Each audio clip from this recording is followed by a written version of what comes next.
Yes welcome students. और बेटा जो टॉपिक है आज का वो है माइक्रोबायोलॉजी का, और इसमें मैं कुछ कीज कंसेप्ट जो है तुम लोग को बताऊंगा। माइक्रोबायोलॉजी का मैं पहले भी मैं बता चुका हूँ कि इसमें स्टडी ऑफ माइक्रो ऑर्गेनिज्म करते हैं and it is only possible with the help of microscope.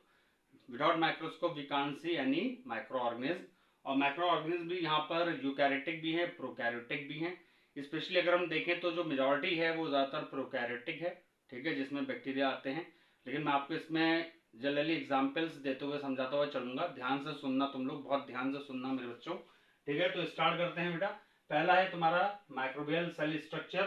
तो माइक्रोबियल सेल स्ट्रक्चर में अगर देखें तो यहाँ पर क्या समझ में आ रहा है, understanding the structure and function of microbial cells including their membrane, ठीक है, मेम्ब्रेन्स, वॉल्स एंड ऑर्गेनल्स। तो जैसे कि तुम्हें पहले भी बता चुका हूँ, यहाँ अगर हम देखें तो जितने भी माइक्रो ऑर्गेनिज्म हैं सभी के अंदर क्या देखने को मिलेगा तुम्हें भाई, एक सेल स्ट्रक्चर है पूरा, ठीक है, पर्टिकुलर शेप साइज भी होगा। कुछ ऐसे भी हैं जो प्लियोमॉर्फिक होते हैं, यानी कि उनके अंदर जो है क्या नहीं होती बेटा, सेल वॉल नहीं होती, ठीक है। लेकिन मेजोरिटी में अगर देखा जाए तो क्या है कि सेल वॉल प्लाज्मा मेम्ब्रेन के ऊपर पाई जाती है। मेम्ब्रेन्स की हम बात यहाँ पर कर रहे हैं, तो यहाँ पर जो वॉल्स हैं यानी कि वो प्लाज्मा मेम्ब्रेन के ऊपर सेल वॉल देखी जाती है, बैक्टीरिया के ऊपर स्पेशली, ये याद रखना, ठीक है। और ऑर्गेनल्स भी अगर देखें तो ऑर्गेनल्स में बैक्टीरिया के अंदर स्पेशली क्या देखने को मिलेगा बेटा, क्योंकि ये प्रोकैरियोटिक है तो इसके अंदर न्यूक्लियस ना होकर न्यूक्लियोइड होगा, ठीक। और राइबोसोम्स वो भी डिफरेंट होगा यूकैरियोटिक से, ठीक है। 70s देखा जाता है इसके अंदर, प्रोटीन सिंथेसिस में हेल्प करता है। और साथ में देखें तो फ्लैजिला है, प्लाई है, ठीक है। ये अलग से स्ट्रक्चर्स इसके अंदर देखने को मिलेंगे तुम्हें, इसके अंदर बैक्टीरिया के अंदर। और ऑर्गेनल्स में अगर फर्दर देखें तो जैसे तुम लोग को मैंने एक बताया था मतलब मिजोजोम्स के बारे में, ठीक है। तो मिजोजोम भी होता है बैक्टीरिया के अंदर, और जो मिजोजोम्स होते हैं वो बैक्टीरिया खासतौर से अगर देखा जाए तो फोटोसिंथेटिक जो बैक्टीरिया होते हैं उनके अंदर देखने को मिलता है। रेस्पिरेशन में भी हेल्प करते हैं, उनके अंदर रेस्पिरेटरी एंजाइम्स भी होते हैं देखा जाए तो, और फोटोसिंथेटिक एंजाइम्स भी देखने को मिलते हैं, ठीक ना, मोस्टली अगर फोटोसिंथेटिक की बात करें तो, ठीक है। और साथ ही साथ ये जो मिजोजोम होगा ये एक तरह से बैक्टीरियल के सेल डिवीजन में भी हेल्प करता है। तो मतलब ये कुछ स्ट्रक्चर्स हैं, ठीक है। अभी तो ये स्टार्टिंग माइक्रोबायोलॉजी की, जैसे मैं आप तुम लोग को बताता हुआ चलूंगा तो इसमें पूरी डिटेलिंग के साथ आऊंगा, ठीक है। अभी ये समझ लो कि क्या क्या चीजें हैं, इनिशियल वे में तुम लोग के सामने लेकर के आया हूँ कि कंसेप्ट माइक्रोबायोलॉजी का, ठीक है। तो ऑर्गेनल्स मैंने इसमें तुम लोग को बता दिया। वॉल्स में अगर देखें तो देखो एक चीज याद रखना, जो बैक्टीरिया होते हैं ग्राम पॉजिटिव भी होते हैं, ग्राम नेगेटिव भी होते हैं। तो जो ग्राम पॉजिटिव जो सेल वॉल होती है बैक्टीरिया की वो कैसे होती है, थिक होती है, पेप्टिकोग्लाइकिन ज्यादा होता है उसके अंदर। जबकि ग्राम नेगेटिव में जो बैक्टीरियल सेल वॉल होगी वो कैसे होगी, कॉम्प्लेक्स तो होगी लेकिन वो थिन होगी कंपेरेटिवली, ठीक है, तुलनात्मक वो पतली पाई जाएगी, पेप्टिकोग्लाइकिन कम देखा जाएगा उसके अंदर, ठीक है। और सेल के ऊपर अगर हम देखें तो जो बैक्टीरियल सेल है उसके ऊपर तुम्हें कैप्सूल देखने को मिलेगा, ठीक है, जो एक प्रोटेक्टिव लेयर के तौर पे होती है किसके ऊपर, सेल वॉल के ठीक ऊपर, ठीक है ना। तो ये याद रखना बच्चों कि जो बैक्टीरिया है उसमें सबसे पहले क्या आ जाएगा, कैप्सूल स्लाइम लेयर के तौर पर, उसके बाद सेल वॉल, सेल वॉल के बाद प्लाज्मा मेम्ब्रेन, उसके बाद फिर उसके अंदर जो है जितने भी तुम्हारे साइटोप्लाज्म है और जितने भी तुम्हारे सेल ऑर्गेनल्स हैं वो सब देखने को मिलेंगे। यूकैरियोटिक से प्रोकैरियोटिक हमेशा डिफरेंट होंगे, ठीक है। जैसे फंगस की अगर हम बात कर लें या तुम्हारी प्रोटोजोन्स की बात कर लें या जो पैरासाइट्स होते हैं, ये सब जो है ये सब क्या है, यूकैरियोटिक हैं। इनके अंदर भी माइक्रो ऑर्गेनिज्म होते हैं, सूक्ष्म जीव होते हैं जो माइक्रोस्कोप से ही सिर्फ दिखाई देंगे, ठीक है। अलग अलग तरह के स्ट्रक्चर्स इनके देखने को मिलेंगे तुम्हें, ठीक। तो ये पॉइंट तुम्हें पहला याद रखना है, होप कि तुम लोगों को समझ में आ गया होगा, ठीक है। दूसरा पॉइंट देख लो, मेटाबॉलिज्म की बात कर लेते हैं। तो understanding how micro organism, MOS में कंफ्यूज मत होना, ये माइक्रो ऑर्गेनिज्म ये शॉर्ट फॉर्म लिख रहा हूं मैं। तो understanding how micro organism obtain energy, यानी कि हमें ये समझना है कि माइक्रो ऑर्गेनिज्म जो है वो एनर्जी कैसे मतलब ऑब्टेन करता है, ठीक। अब इसमें भी कुछ है जैसे फोटोट्रॉफिक, फोटो ऑटोट्रॉफिक, ठीक है ना, कीमो ऑटोट्रॉफिक। तो ये भी क्या है, ये भी तुम्हारे जो है माइक्रो ऑर्गेनिज्म होते हैं। कुछ बैक्टीरिया जो होते हैं फोटो ऑटोट्रॉफिक भी होते हैं, जो सिर्फ और सिर्फ सनलाइट से अपनी एनर्जी ऑब्टेन करते हैं, ठीक है, फोटोसिंथेसिस के थ्रू। और कुछ ऐसे भी होते हैं जो कीमो ऑटोट्रॉफिक होते हैं, यानी केमिकल्स के थ्रू, ठीक है, सल्फर के थ्रू, ठीक है। तो ये सब चीजें देखने को मिलती हैं। और साथ ही साथ जो है कुछ मैक्रो मॉलिक्यूल्स वगैरह जो है वो भी लेते हैं, जैसे तुम्हारा नाइट्रोजन वगैरह हो गया, ठीक। और सल्फर मैंने अभी बताया था तुम लोग को। ठीक है, तो इसको क्या करते हैं, ये उसके थ्रू ही एनर्जी ऑब्टेन करते हैं। ये सब डिटेलिंग आएगी, परेशान मत हो। ठीक है, अभी फिलहाल इतनी समझने की कोशिश करना तुम लोग को। और इस तरह से रेगुलेट करते हैं किसको, मेटाबॉलिक प्रोसेस को, यानी कि अपने सस्टेनेंस के लिए, अपने आप को सर्वाइव करने के लिए मैं देखो एनवायरमेंट के अकॉर्डिंग सबको ढलना पड़ता है। तो ऐसे ही माइक्रो ऑर्गेनिज्म भी अपने आप को एनवायरमेंट के हिसाब से अपने आप को ढालते हैं। कुछ ऐसे भी माइक्रो ऑर्गेनिज्म होते हैं जो बहुत ज़्यादा डीप डाउन रहते हैं, समुद्र के अंदर रहते हैं। कुछ टेम्परेचर के अकॉर्डिंग अपने आप को एडजस्ट करते हैं, हाई टेम्परेचर पे रहते हैं, कुछ लो टेम्परेचर पे रहते हैं, कुछ मॉडरेट पे रहते हैं। ठीक है, तो कुछ ऐसे भी होते हैं जो बहुत ज़्यादा नीचे डाउन, जिनको हम साइक्रोफाइल्स के नाम से जानते हैं। ये बिलो 0 डिग्री सेल्सियस रहते हैं, काफ़ी एक्सट्रीम टेम्परेचर पर, ठंडे टेम्परेचर पर भी पाए जाते हैं। मेसोफाइल्स जो हो गए वो ये हो गए माइक्रो ऑर्गेनिज्म जो मॉडरेट टेम्परेचर पर रहते हैं, अबव 20 to 40 डिग्री सेल्सियस। और इससे ऊपर जो होंगे वो थर्मोफाइल्स या हाइपर थर्मोफाइल्स देखने जाते हैं, जो ज्यादा टेम्परेचर पर सरवाइव करते हैं। ठीक है, और इस तरह से वो क्या होता है, मतलब अलग अलग तरीके से वो अपना मेटाबॉलिक प्रोसेस को शो करते हैं। ठीक है ना बेटा, तो ये याद रखो। इसके बाद आता है ग्रोथ एंड रिप्रोडक्शन के बारे में, कि मतलब माइक्रो ऑर्गेनिज्म जो है वो किस तरह से अपनी ग्रोथ को और अपने आप को कैसे बढ़ाते हैं। तो ये देख लो, understanding how microorganism grow, reproduce and respond to environmental changes. तो यहाँ पर ये भी आ गया कि भाई देखो एनवायरमेंटल बहुत ज्यादा फर्क पड़ता है। बहुत से ऐसे भी माइक्रो ऑर्गेनिज्म होते हैं जो एक्सट्रीम टेम्परेचर पर नहीं रह सकते, उनको सिर्फ मॉडरेट टेम्परेचर चाहिए। कुछ ऐसे होते हैं जो लो टेम्परेचर पे रहते हैं, वो ना तो मॉडरेट पे सरवाइव कर पाएंगे ना ही हायर टेम्परेचर पे सरवाइव कर पाएंगे। ठीक, तो यही चीज हो गई। और माइक्रो ऑर्गेनिज्म के बारे में तो मैंने तुम लोगों को पहले ही बताया रखा है कि इनके अंदर जो भी रिप्रोडक्शन होता है वो अलग अलग देखने को मिलेगा। जैसे बैक्टीरिया है, बाइनरी फिशन शो करता है, कुछ बर्ड्स के थ्रू, बडिंग के थ्रू भी होते हैं। ठीक है, बाइनरी फिशन के बाद बडिंग भी आ गई, फ्रेगमेंटेशन के थ्रू भी आ गया। ठीक है, मैंने इसके ऊपर कुछ नोट्स बना रखे हैं, तुम लोग जाओ तो इसी में बायोलॉजी क्लासेस में देख सकते हो।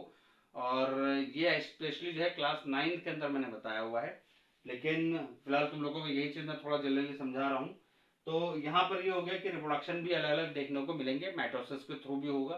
ठीक है, तो अब यहाँ ये पॉइंट तुम लोगों को समझ में आ गया। साथ ही साथ एनवायरमेंटल चेंजेस के बारे में मैंने तुम्हें बताया कि जैसे जैसे एनवायरमेंट चेंज होगा तो ये भी अपने आप को अडेप्ट करेंगे। ठीक है, कुछ हैं जो सरवाइव कर सकते हैं, कुछ सरवाइव नहीं कर पाएंगे। ठीक है, तुम लोगों ने सुना होगा सर्वाइवल फॉर द फिटेस्ट। ठीक, तो उसके अकॉर्डिंग हो गया।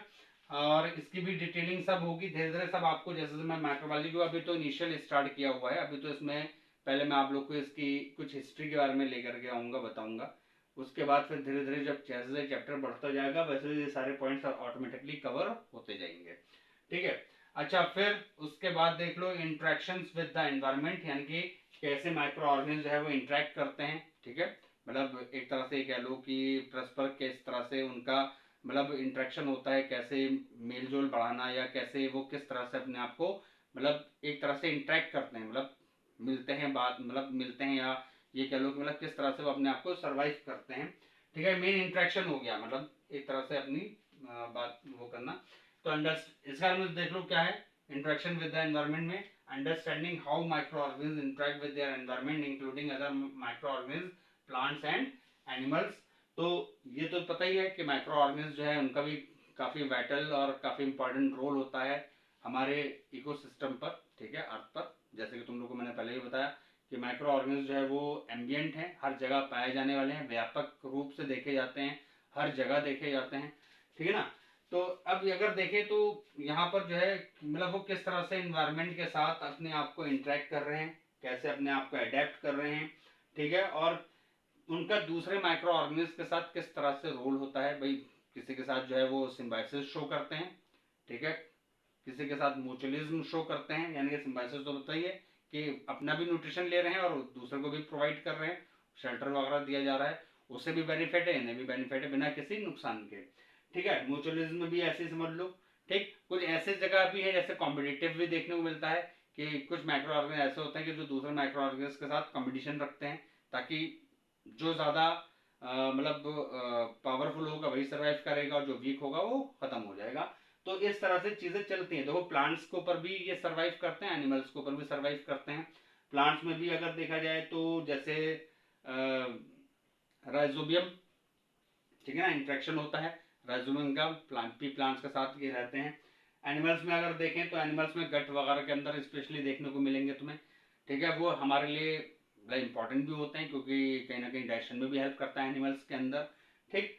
तो ये सारी चीजें इंपॉर्टेंट है। देखो ये सब अभी एक तरह से मैं तुम लोगों से एक समरी के तौर पर लाया हूँ समझाने के लिए, क्योंकि स्टार्टिंग है, बिगनिंग है, ठीक है ना बच्चों। अच्छा, अब उसके बाद जो सबसे इंपॉर्टेंट है वो है डिजीज एंड इम्यूनिटी के बारे में। यहाँ पर देख लो क्या है कि माइक्रो ऑर्गेनिज्म जो है वो किस तरह से, मतलब माइक्रोबायोलॉजी हमें क्या बता रही है माइक्रो ऑर्गेनिज्म में, कि हमें ये बता रही है कि माइक्रो ऑर्गेनिज्म जो है वो कैसे डिजीज कॉज करता है, ठीक है। और जब डिजीज हमारे अंदर, जैसे अलग अलग तरह के बैक्टीरिया, वायरस हैं, ठीक है, फंगस हैं, और जैसे तुम्हारा प्लाज्मोडियम हो गया, ठीक ना। तो ये सब जो है ये क्या है, ये सब माइक्रो ऑर्गेनिज्म है। जैसे अगर बैक्टीरिया की बात करें, साल्मोनेला हो गया, स्टेफिलोकोकस हो गया, ई कोलाई हो गया, तो ये सब अलग अलग क्या करते हैं, डिजीज कॉज करते हैं, ठीक है, बैक्टीरियल इन्फेक्शन। और ऐसे ही वायरस हो गया, HIV के बारे में तुम लोग जानते ही हो, एड्स को के रिगार्डिंग, ठीक है। उसमें फिर हर्पस सिम्प्लेक्स वायरस भी आ गया, ठीक है, वेरिसेला जोस्टर आ गया। तो ये कुछ नाम मैं अभी बता रहा हूँ, बाकी जैसे से स्टार्ट करेंगे, मैं कई बार रिपीट करता हूँ, बार बार बोलने का कोई फायदा नहीं है, ठीक है। तो डिजीज जैसे जैसे होंगे अलग अलग माइक्रो ऑर्गन से, ठीक है, तो वो हमें पता चलेगा कि डिजीज कौन कौन सी हो रही है, ठीक है। उसका प्रिवेंटिव मेजर्स यानी उसका रोकथाम क्या है, उसका ट्रीटमेंट उपचार क्या है, कैसे डायग्नोज करोगे, जानोगे, पहचानोगे, किस तरह से उसे हमें पहचानना है, कौन से क्लिनिकल और लेबोरेटरी टेस्ट होने चाहिए, ठीक है। ब्लड सैंपल्स कौन सा है, ठीक है, ब्लड सैंपल्स के थ्रू हम पता लगाते हैं, स्प्यूटम यानी कि थूक के थ्रू भी पता लगाते हैं, स्टूल सैंपल्स के थ्रू भी हम डायग्नोज करते हैं कि भाई कौन सा माइक्रो ऑर्गेनिज्म जिससे इन्फेक्शन हो गया है, ठीक है। तो आप जानते हो कि इन्फेक्शन और डिजीज जो है वो यही है। इस थोड़ा सा मैं यहाँ बता देता हूँ, इन्फेक्शन जो होता है एक तरह से माइक्रो ऑर्गेनिज्म की एंट्री और उसका अंदर जा करके अपने आप को बॉडी के अंदर क्या करना, अडेप्ट करना बॉडी टेम्परेचर को, और फिर उसका फौरन ग्रो करना, और उसके बाद जो भी इन्फेक्शन होने के बाद जो सिम्टम्स डेवलप होंगे वो फिर डिजीज के होंगे, ठीक ना। तो ये सब चीजें भी हमें माइक्रोबायोलॉजी बताती है माइक्रो ऑर्गेनिज्म को लेकर के। और साथ ही साथ, क्योंकि जैसा कि तुम लोग जानते हो कि हमारी बॉडी के अंदर जो है नेचुरल इम्यूनिटी है, इम्यून सिस्टम हमारी बॉडी के अंदर है, जो फाइट करता है किसके साथ, माइक्रो ऑर्गेनिज्म का, जिनको हम पैथोजेंस बोलते हैं, जो डिजीज कॉजिंग होते हैं, तो उनको किल करता है। और साथ ही साथ जो है वो हमें शील्ड प्रोवाइड करता है, ठीक ना। जैसे फीवर वगैरह भी आते हैं, तुम लोग को पता है, इन्फेक्शन होने में, तो वो भी हमारे लिए एक तरह से इम्यून रिस्पॉन्स है, जो हमारी बॉडी इम्यूनिटी, मतलब इम्यूनिटी जो है वो क्या हो रही है, एक्टिव हो रही है, ठीक है ना। तो इम्यून रिस्पॉन्स में बॉडी टेम्परेचर इंक्रीज होता है। ये भी कहा जाता है कि बॉडी टेम्परेचर अच्छा भी माना जाता है कहीं ना कहीं, कि जो बैक्टीरिया होगा वो हाई टेम्परेचर पे जो होंगे पैथोजेनिक, ठीक है ना, जो 37 डिग्री पर इजिली सर्वाइव करते हैं और अपनी ग्रोथ बढ़ाते हैं, तो जैसे टेम्परेचर राइज होगा वो मरने लग जाएंगे, इनएक्टिव होने लग जाएंगे। ये नहीं कह रहा हूँ कि बहुत ज्यादा होगा, क्योंकि जैसे टेम्परेचर और ज्यादा इंक्रीज होगा तो फिर तो कहीं ना कहीं जो है लाइफ थ्रेटनिंग हो जाएगी, ठीक है, उसमें डेथ होने के चांसेस भी हैं। तो मतलब एक ये कंडीशंस मैं बता रहा हूँ, ठीक है। तो अब इम्यून सिस्टम के अंदर मैंने जैसे तुम लोग को कुछ बातें और बताना चाह रहा हूँ। जैसे तुम लोग जानते हो बी सेल्स है, टी सेल्स हैं, तो ये भी हमारे क्या हैं भाई, इम्यून सेल्स हैं, इनको हम इम्यून सेल्स कहते हैं। बी सेल्स जो हो गए वो एंटीबॉडीज प्रोड्यूस करते हैं, जो एंटीजन के साथ, एंटीजेंस कौन हो गए, माइक्रो ऑर्गेनिज्म हो गए, ठीक है, जो डिजीज कॉजिंग है, ठीक है। तो उनके साथ मिल करके क्या करते हैं, एंटीजन एंटीबॉडी कॉम्प्लेक्स बनाते हैं, मतलब एक तरह से उन्हीं के साथ फाइट करेंगे, कॉम्बैट करेंगे, उनको किल करेंगे, ठीक है। यही सेम कंडीशन है टी सेल्स के साथ है, जो बी सेल्स को एक्टिवेट करती हैं ताकि क्या हो सके, एंटीबॉडीज का प्रोडक्शन भी हो सके। टी सेल्स डायरेक्ट किल करती हैं किसको, माइक्रो ऑर्गेनिज्म को, ठीक है। और जैसे फर्स्ट लाइन डिफेंस सिस्टम हो गया हमारे अंदर, ये भी तुम लोग को पता है, फिजियोलॉजिकल बैरियर्स, ठीक है, सारी चीजें हैं। ये मैं तुम लोग को एक समरी बता दिया मैंने, ठीक है। ये स्टार्टिंग हो चुकी है माइक्रोबायोलॉजी की। मैं आप लोग के हर टॉपिक पर बात करूंगा, डिस्कस करूंगा, 9th 10th 11th 12th के साथ साथ माइक्रोबायोलॉजी, और कुछ बीच बीच में ऐसे भी टॉपिक्स ले आऊंगा, ठीक है, जो आप लोग के लिए इंपॉर्टेंट होने चाहिए, जो आप लोग को पता होने चाहिए शॉर्ट वीडियो के थ्रू। तो आज के लिए इतना ही, थैंक यू वेरी मच, मिलते हैं जल्दी, बहुत जल्दी, अपना ध्यान रखो, ठीक है, ऑल द बेस्ट।